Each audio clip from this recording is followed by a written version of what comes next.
สบายดีทุกคนมื้อนี้ขอยจะพาทุกคนออกไปเดินทางไปเยี่ยมยามเบิ่งวิถีชีวิตที่เรียบง่ายของหมู่บ้านอีกหนึ่งหมู่บ้านที่อยู่ในสปป.ลาวไปเบิ่งพร้อมๆกัน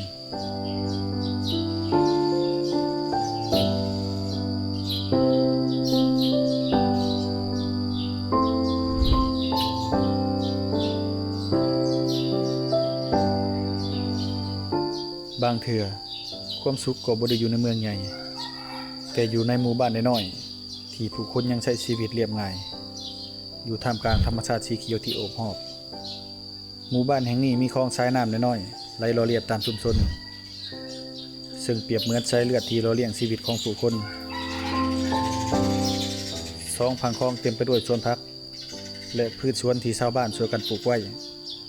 ทั้งเพื่อเลี้ยงครอบครัวและแบ่งปันกันในชุมชน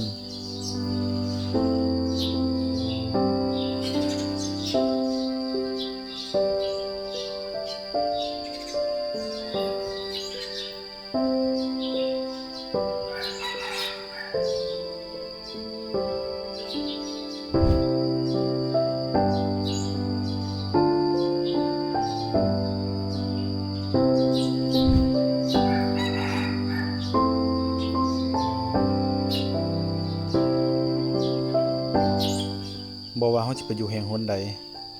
บ้านก็คือสถานที่ทำอิฐ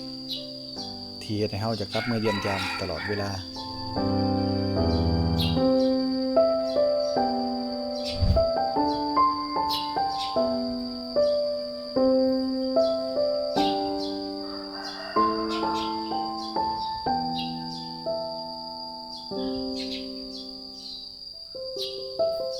สถานที่แห่งนี้อาจบ่มีความวุ่นวายบ่มีตึกสูงแต่มีรอยยิ้มมีน้ำใจและวิถีชีวิตที่เรียบง่ายซึ่งยังคงคุณค่าเอาไว้จนถึงทุกวันนี้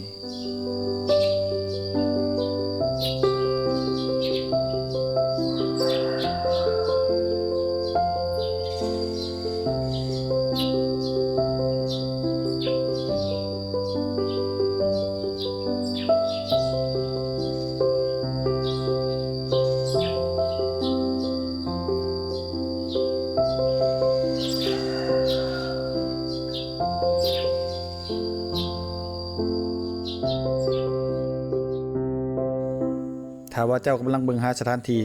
ที่เฮ็ดให้ใจได้พักหมู่บ้านแห่งนี้อาจเป็นอีกหนึ่งคำตอบที่น่ามาเยี่ยมยามอีกจักเทื่อหนึ่ง